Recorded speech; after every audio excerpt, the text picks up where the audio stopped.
Welcome, Dreamline crew members, to our Safety Management System training video on our Flight Risk Assessment tool.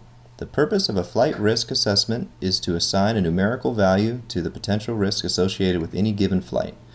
Dreamline's FRAT is customizable and will change as our operations evolve. Crew member input and feedback will be vital to the operational value of our FRAT. The first question I would have as a crew member would be, why is Dreamline implementing a FRAT now? That would quickly transition into, let's have dispatch run the FRAT from the comfort of their desk. The answer to the first why is compliance. SMS is now required for all 121 operations and all 135 operations in Europe. Dreamline is participating in the voluntary 135 program to stay ahead of regulations, but more important than compliance is safety. Using a FRAT adds a tremendous level of safety to our operation and quantifies the level of risk that we as pilots manage day to day and makes it easier for management and dispatch to understand the potential hazards of a flight.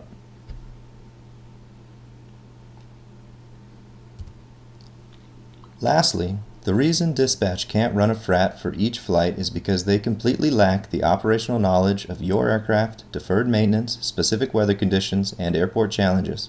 Basically, they are not you. Our FRAT is hosted by IPC Oasis, and that's how crew members gain access to a FRAT.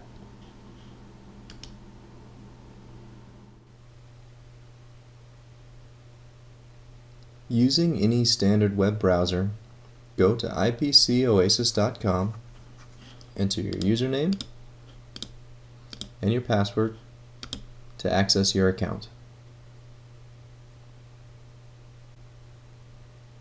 On the left-hand side, you can view your monthly schedule. This is the best way to access your flights.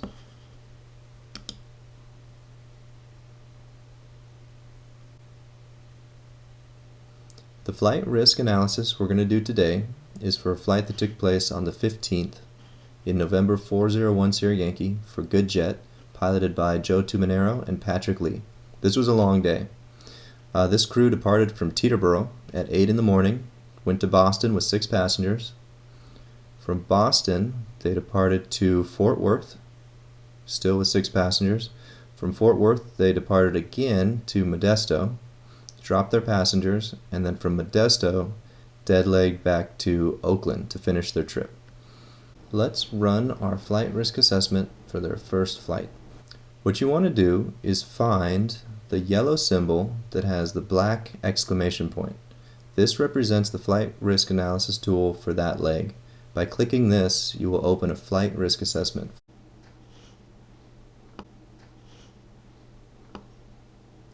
This is our flight risk assessment tool main page.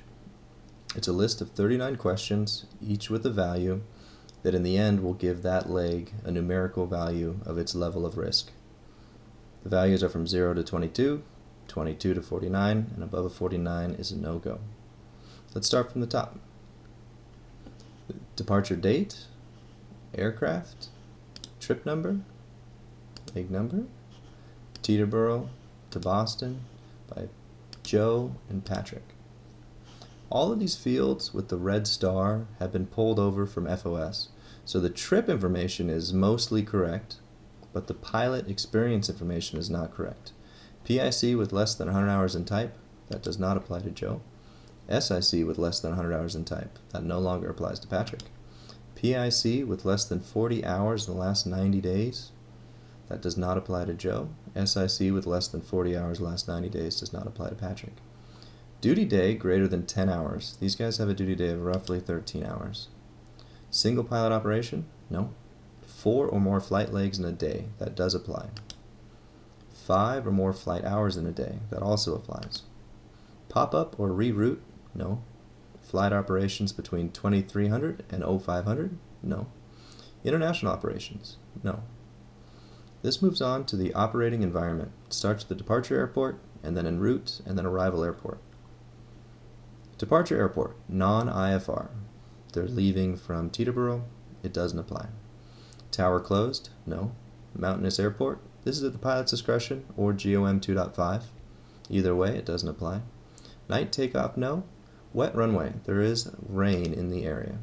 Contaminated runway, it's not to that level yet. Runway length less than 5,500 for jets, 3,500 for King Airs, doesn't apply. Forecast less than 4,000 RVR and 3/4 mile, no, it's just an overcast layer. Airport elevation greater than 4,000 feet MSL, no. Surface winds of 20 knots, they did get that. Aircraft de-icing required, no. Thunderstorms forecast. This is the en route portion. There are no thunderstorms forecast, but there is icing in that area. The arrival airport Boston, non-IFR airport, no. One or less precision approaches available, no. Tower closed, no. Mountainous airport, no. Night landing, no. Wet runway, yes. Contaminated runway, no. Runway length less than 6,000 for jets, 4,000 for King Airs, no. Forecast less than 3,003, no. Surface winds gusting greater than 20 knots, no. So this brings us down to operating equipment like your airplane. Deferred maintenance would get 2 points, but there's none on this one. And a custom risk, this is anything not listed but you know of it as a pilot, that's 5 points. And then there are some company specific questions.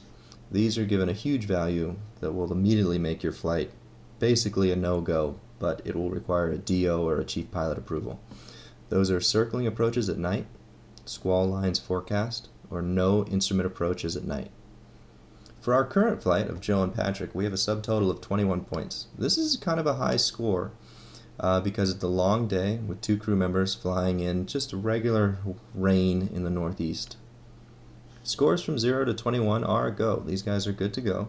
Scores between 22 and 49 require approval from your DO, your chief pilot. And scores above a 49 are a no-go. So these guys are good to go, and what they would do now is just send the score results to operations, and that's it. It's taken us about 5 minutes to go step by step running a flight risk analysis. Once you're logged in, it shouldn't take you longer than a minute per leg.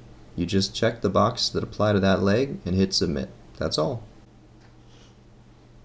When you are using Oasis Mobile, it looks a little bit different, but it's accomplished in the same way.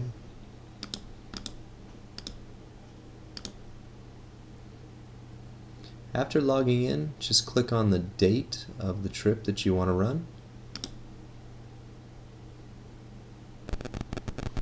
On the left-hand side, you still see all the airplanes that are flying that day.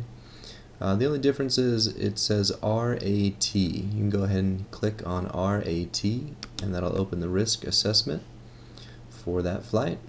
You would run it in the same way, and submit to ops. Thanks for being part of our Dreamline training today. It was our goal to show that flight risk assessment tools can make Dreamline Aviation a safer operator, comply with ICAO and FAA SMS guidance, quantify risk for better decision making, and helps pilots to communicate to operations the risks associated with different flights. Have a great day, guys. Fly safe.